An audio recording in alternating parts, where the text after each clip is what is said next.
ಕಂಪ್ಯೂಟರ್ನ ಪರಿಚಯ ಮಾಡ್ಕೊಳ್ತಾ ಹೋಗೋಣ. ಕಂಪ್ಯೂಟರ್ ಅರ್ಥ, ಪ್ರೊಸೆಸ್ ಆಫ್ ಕಂಪ್ಯೂಟರ್, ಇವೆರಡು ಪಾರ್ಟನ್ನು ಈ ಒಂದು ಅಧ್ಯಯನದಲ್ಲಿ ಅರ್ಥ ಮಾಡ್ಕೊಳ್ಳೋಣ.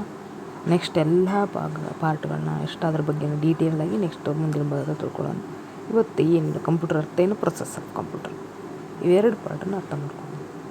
ಫಸ್ಟ್ ಏನು, ಕಂಪ್ಯೂಟರ್ ಅಂದರೆ ಇದೊಂದು ಎಲೆಕ್ಟ್ರಾನಿಕ್ ಡಿವೈಸಸ್ ಅಂತ ಅರ್ಥ ಮಾಡ್ಕೊಳ್ಬೇಕು. ಇದೊಂದೇನು, ಎಲೆಕ್ಟ್ರಾನಿಕ್ ಡಿವೈಸಸ್.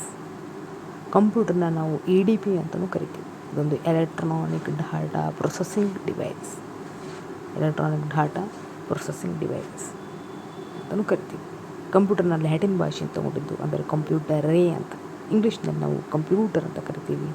ಅಂದರೆ ಕಂಪ್ಯೂಟೇ ಅಂದರೆ ಕ್ಯಾಲ್ಕುಲೇಷನ್ ಅಂತ ಅರ್ಥ ಕೊಡುತ್ತೆ. ಫಸ್ಟ್ ಬಂದದ್ದು ಲ್ಯಾಟಿನ್ ಭಾಷೆ. ಇದಿಷ್ಟು ಕಂಪ್ಯೂಟರ್ ಒಂದು ಮೇನ್ ಸ್ಟಾರ್ಟಿಂಗು. ನೆಕ್ಸ್ಟ್ ಪಾರ್ಟ್ ಬರ್ತದ್ದು ಪ್ರೊಸೆಸ್ ಆಫ್ ಕಂಪ್ಯೂಟರ್ ಅಂತ.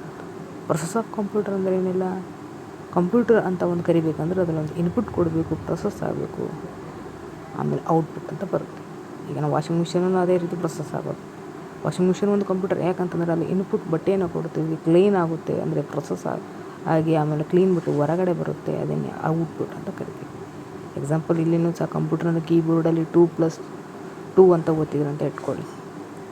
ಪ್ರೊಸೆಸ್ ಆಗುತ್ತೆ, ಪ್ರೊಸೆಸ್ ಆಗಿ ಔಟ್ಪುಟ್ಟಲ್ಲಿ 4 ಅಂತ ತೋರಿಸುತ್ತೆ.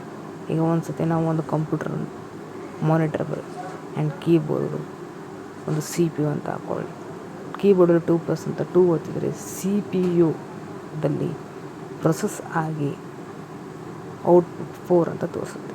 ಅಂದರೆ CPU ಇಂಪಾರ್ಟೆಂಟ್ ಅಂತ ಅರ್ಥ. ಇದೆಲ್ಲ ಮಾಡಬೇಕಂದ್ರೆ ಇಂಪಾರ್ಟೆಂಟ್ ಅದು.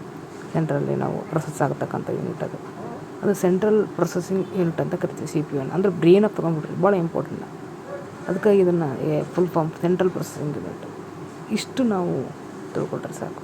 CPU ALU, CU, register, memory, RAM ಇವೆಲ್ಲ ನೆಕ್ಸ್ಟ್ ಪಾರ್ಟಲ್ಲಿ ತಿಳ್ಕೊಳ್ಳೋಣ. ಏನು CPU ಬರ್ತಕ್ಕಂಥದ್ದು.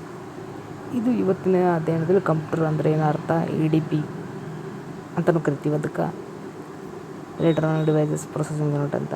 ಕಂಪ್ಯೂಟರ್ ಇನ್ನೊಂದು ಅರ್ಥ ಅದು ಕೇಳ್ತೀರಿ ಎಕ್ಸಾಮಲ್ಲಿ. ಆ್ಯಂಡ್ ಪ್ರೊಸೆಸ್ ಆಫ್ ಕಂಪ್ಯೂಟರ್ನ ನೋಡಿದ್ದೀವಿ.